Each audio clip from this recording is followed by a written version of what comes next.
We're making headway in our overview of the universe. We've now looked at the various denizens, planets, stars, galaxies and so on, and how they've spread about, uniformly on large scales, but lumpy on small scales. And we've also looked at the basic stuff from which they're made: atomic and dark matter, light and neutrinos, and dark energy. In this lecture, I want to give an overview of the history of the universe, starting with the Big Bang and ending way in the future. I'm afraid I'll be moving along at quite a clip, roughly 8 million years per second. But don't worry if you don't quite catch everything first time. I'll be returning to essentially every theme in later lectures. So let's get straight away started by postponing a key question to Lecture 7, which is, how do we measure the age of the universe? It turns out to be 13.7 billion years, plus or minus about 0.1 billion. Now, to humans, this is a huge span of time. It's 3 times the age of the Earth.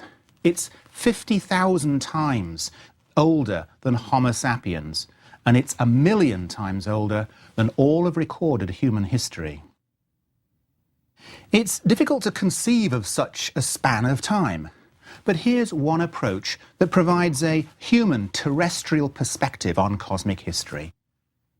At the top of a 4-story building sits the Big Bang, while at the bottom is the present time. Here you can see some key events and periods: the first stars, the first galaxies, the formation of the Earth, the emergence of simple and complex cells, the first multi-celled creatures, and so on. Now, to get to humans, you really need to zoom in on that lower part. The lowest 4 inches contains dinosaurs and mammals. The lowest 1 millimeter contains all of the genus Homo. The lowest 10 microns, that's the size of a human cell, contains all of recorded human history. And finally, the lowest 100 nanometers is a century of time, roughly a human lifespan. So we need this nested zoom to bring our own brief lives into the story. But in these lectures, we want to look at cosmic history not through human eyes, but in a sense through nature's eyes. And so we need to adopt a different perspective, one which zooms in on the beginning, not the end, for the simple reason that cosmic change occurs incredibly fast near the beginning.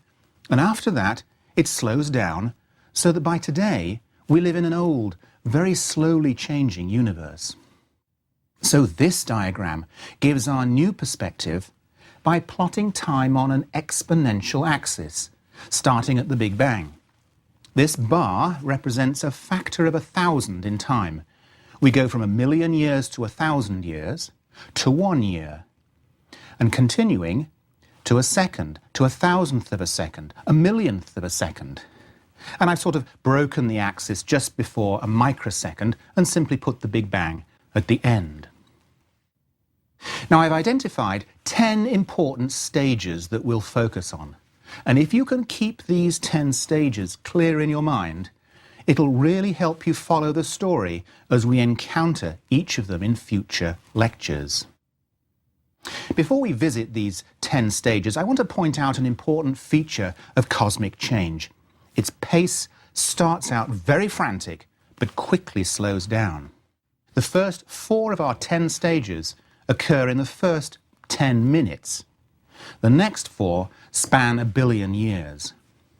There seems to be this bizarre compression of activity at the beginning of time, and I want to show you why that is.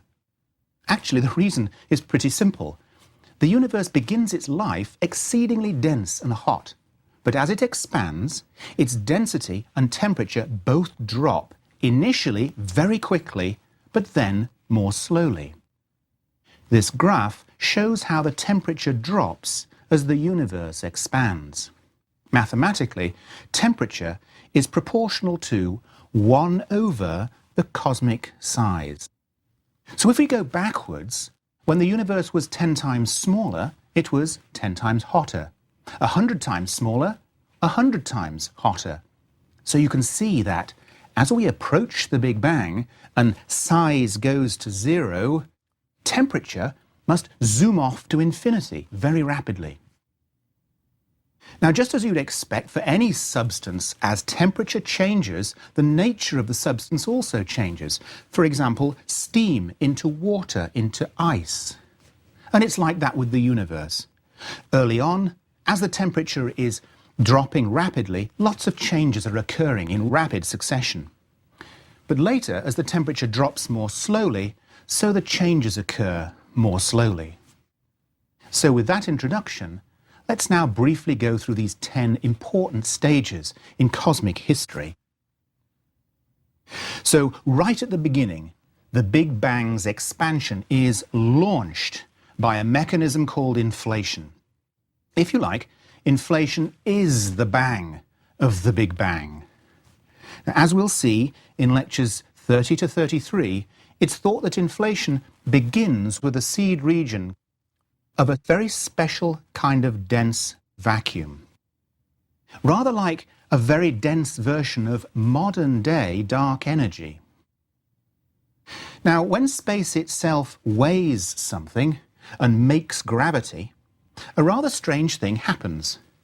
Instead of gravity making the region collapse inwards, the downhill direction, if you like, is outwards.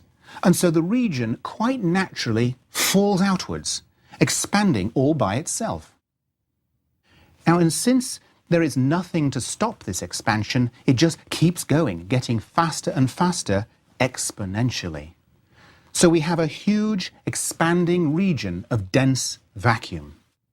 Now, for reasons which are not yet fully understood, this period of inflation abruptly ends, and the vacuum energy is converted to an immensely hot broth of every kind of subatomic particle. So the upshot of all this is that within a fraction of a nanosecond, the universe is launched as a rapidly expanding space filled with an exceedingly hot, dense gas. And it's from this gas that all the stars and galaxies will finally emerge. Back to our cosmic timeline, there are a number of fascinating things that happen in the first millisecond. That's 1,000th of a second. And we'll return to them all in lectures 27 through 29, but here I'll just hit the high points and group them all as stage 2. It's in these first moments that the forces of nature take on their current form.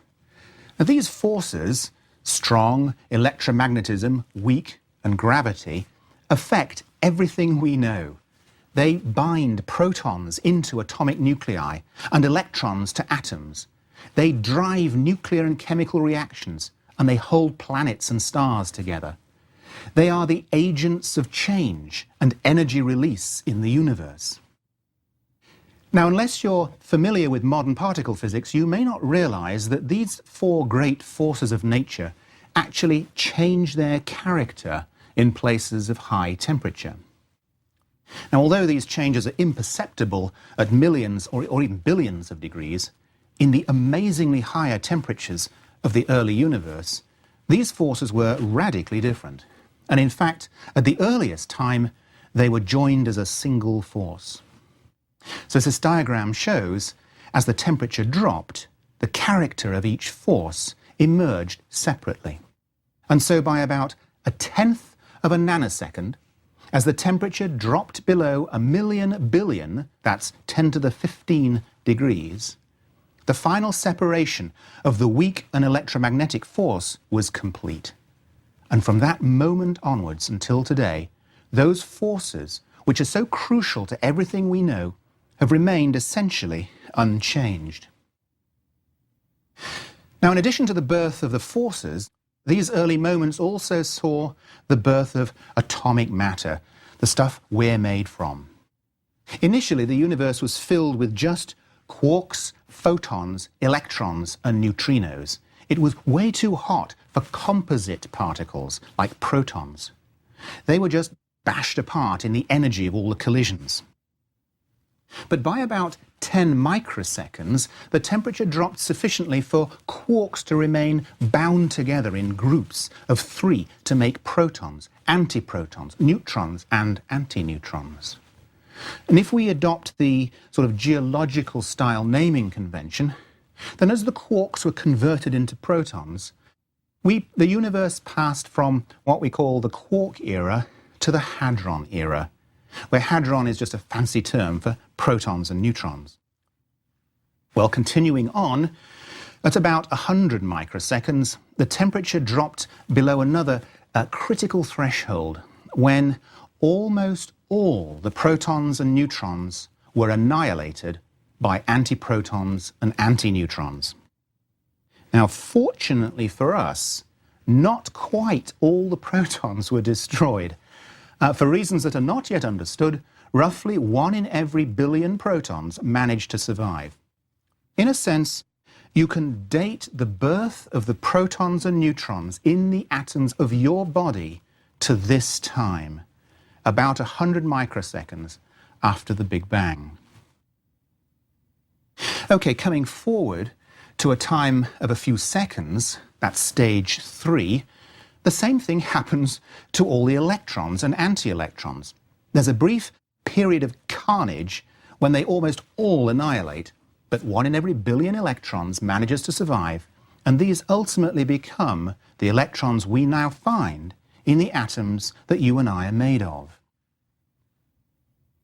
Now, when the electrons and anti-electrons vanish, the dominant constituent of the universe becomes photons, light. Or at that time, because it was so hot, gamma rays. Going back to our naming terms, we've just left the lepton era, where lepton is for lightweight particles like electrons, and we've now entered the radiation era, where light is dominant. The radiation era lasts for nearly 60,000 years before handing over to the matter era. Now, at this point, you may be feeling a little uneasy. 1 second seems just too short a time for so much to happen. It seems almost absurd. The reason of this, the resolution of this worry is, I think, both simple and yet profound.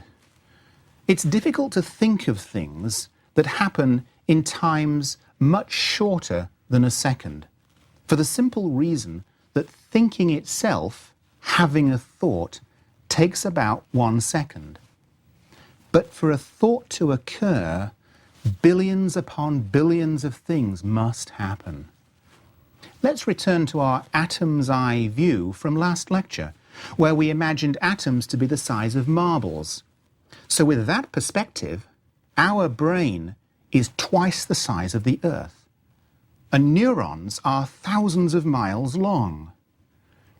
To an atomic electron whose single orbit feels like 1 second, a human thought takes almost 30 million years to unfold. Stated poetically, nature's thoughts occur enormously faster than ours.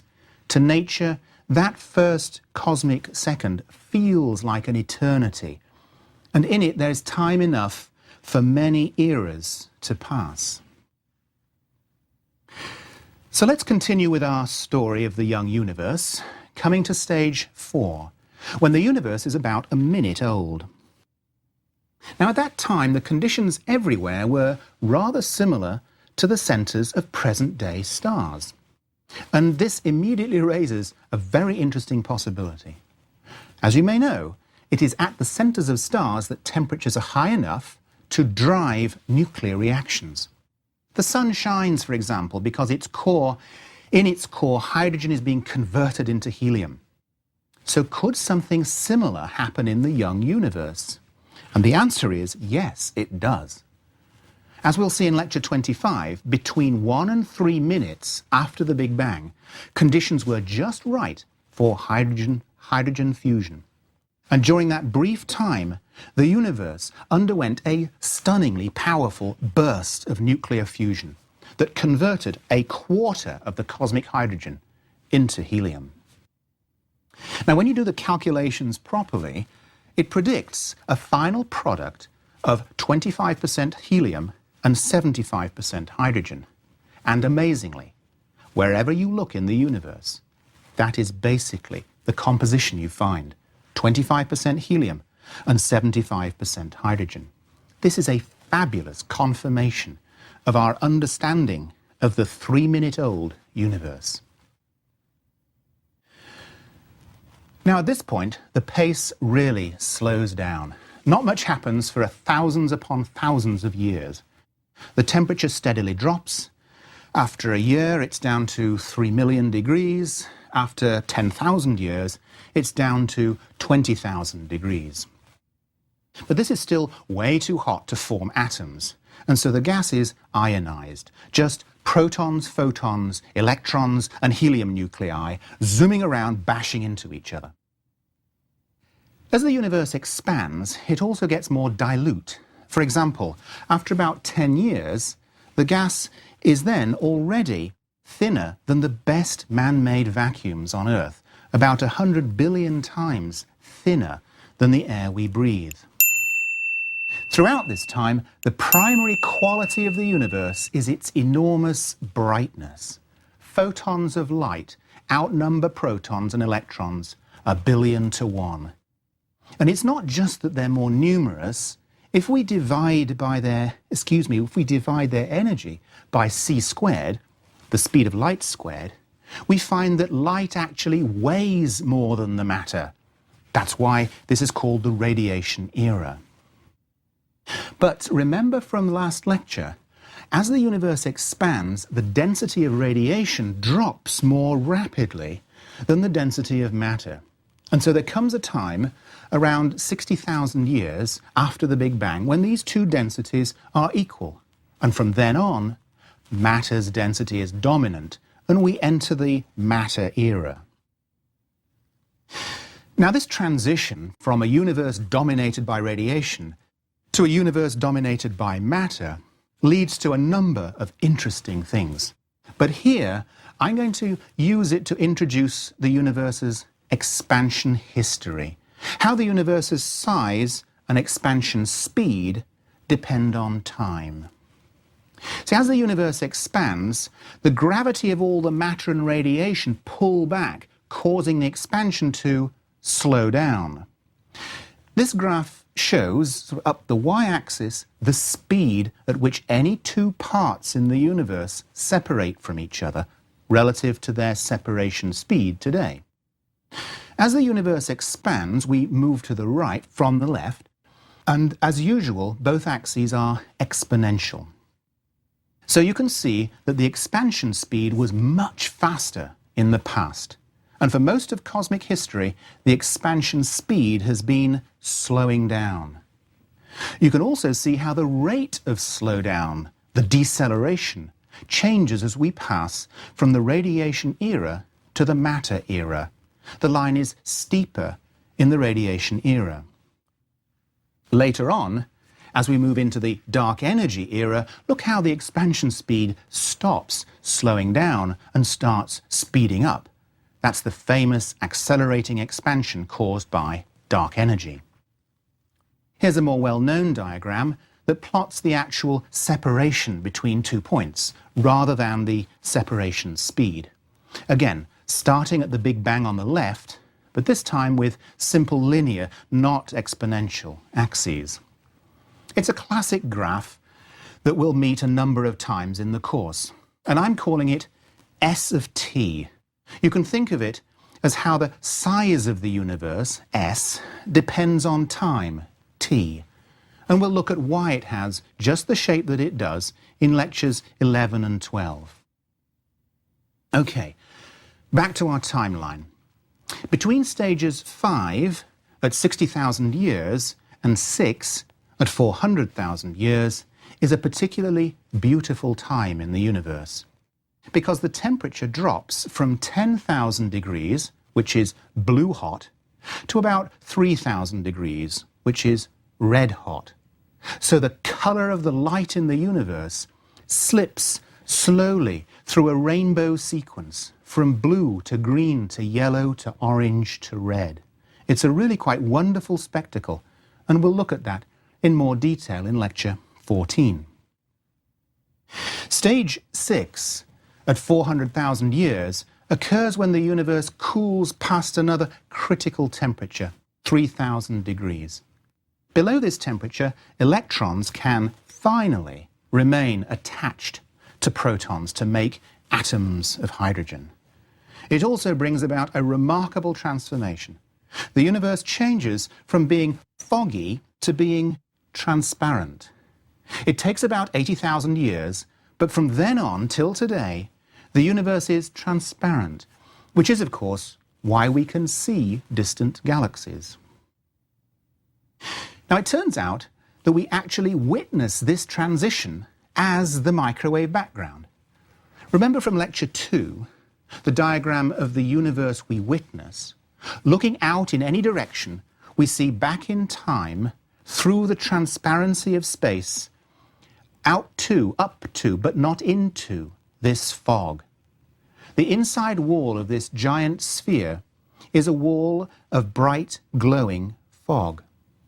Now, the light waves from this fog are stretched by cosmic expansion as they come to us, and they arrive as much longer microwaves. They're the famous microwave background. It gives us a direct picture of the universe when it was only 400,000 years old.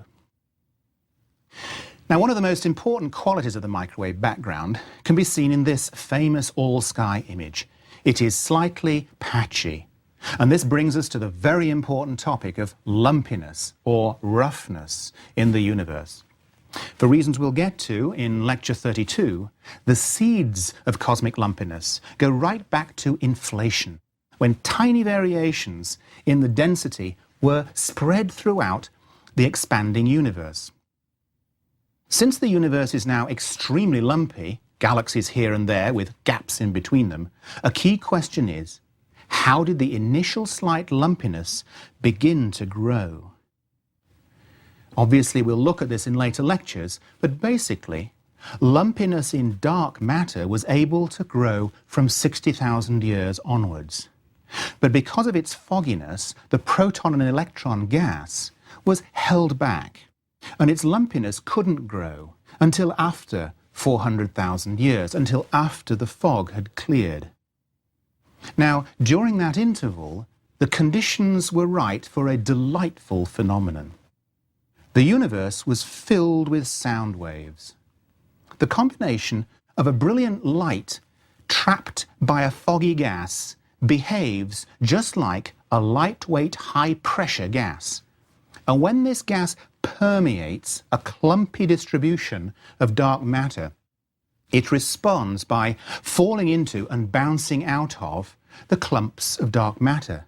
And these oscillations are sound waves. In a very real sense, the whole universe behaves like a multi-piped organ. In lectures 15 and 16, I'll be playing you the sound that these cosmic organ pipes made and showing you how cosmologists have used the nature of the sound to measure quite accurately many important properties of the universe. Well, continuing the story, after the fog clears, we enter a quieter, cooler period where the temperature steadily drops. It passes human body temperature after about 15 million years. At this point, although everywhere continues to expand, the expansion of slightly denser regions is a little bit slower than everywhere else, so the overall lumpiness continues to grow. After about 100 million years, stage 7 on our sequence, these denser regions finally halt their expansion, turn around and begin to collapse inwards. Once the collapse gets going, it proceeds quite rapidly, and by about 200 million years, sprinkled across the entire universe are collapsing pockets of dark matter and atomic matter. And it's in the centers of these that the universe's first stars are born. These first stars are huge by today's standards, and they shine like beacons. and they bring to a close that long 200 million year period of darkness. And for the first time, they light up the sky like thousands of brilliant jewels. Quite a wonderful transition. Now, these first stars have brief million-year lives, which end when the star dies in a gargantuan explosion. It's a supernova explosion. And the star's spilled guts spread out and carry newly made chemical elements out into the otherwise pristine environment. This process of element enrichment by successive generations of stars has continued even to the present time, so that by now, 2% roughly of all the atoms in galaxies are of elements heavier than the original hydrogen and helium. And I'll be telling the story of this, what's called stellar nucleosynthesis, in lectures 23 and 24. And of course, it's really the story of how the atoms that ended up in you and me were actually made. Okay, from this point onwards, a primary theme for the universe is the growth of ever larger structures in a hierarchical process, meaning small things gather to make bigger things, which in turn gather to make yet bigger things. So by stage 8 in our sequence, around 1 billion years, the first groups of stars have gathered to form galaxy building blocks. And finally, these are actually visible to us in the Hubble telescope's deepest images. This whole period of galaxy formation is really fabulously active compared to today's rather sedate universe. New stars are being born, massive stars are exploding. It's really quite a fabulous fireworks display. And it's captured, I think, quite nicely in this artist's impression. We're rapidly approaching today's universe, but let's pause about 5 billion years ago to notice several interesting things that I've loosely gathered together under stage 9. So about this time, galaxies began to mature into the kind that we see around us today, like this nice-looking spiral, which we're seeing at a look-back time of 5 billion years in the Hubble ultra-deep field. You can almost imagine this being the young Milky Way galaxy, and out in one of its spiral arms, a young sun and solar system are forming with a young Earth. It's also around this time that the large-scale web-like pattern of galaxies throughout the universe was becoming more well-defined, as galaxies flowed into the web strands and then down into places where they intersect. And where they intersect, the first huge clusters were forming, like the one here, containing thousands of galaxies zooming through a region a few million light years across. Out on the cosmic scale, a rather interesting and very gentle transition was also occurring. Starting about 5 billion years ago, the universe's expansion speed started accelerating as the effects of dark energy began to be felt.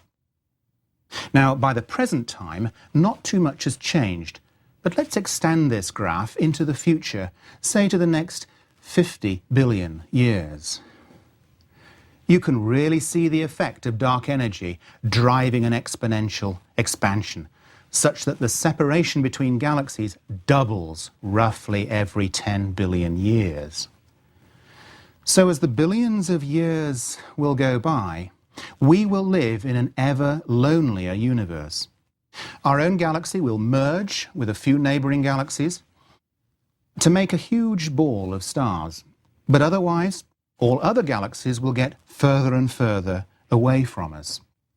In fact, as each galaxy's expansion speed away from us passes through light speed, it'll become forever invisible to us. And no matter how powerful our telescopes might be, we'd still see none of them.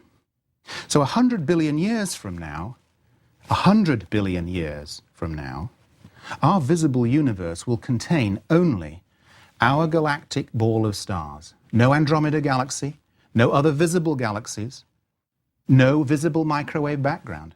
Everything will have been pushed beyond what is called an event horizon, a profoundly inscrutable boundary of invisibility.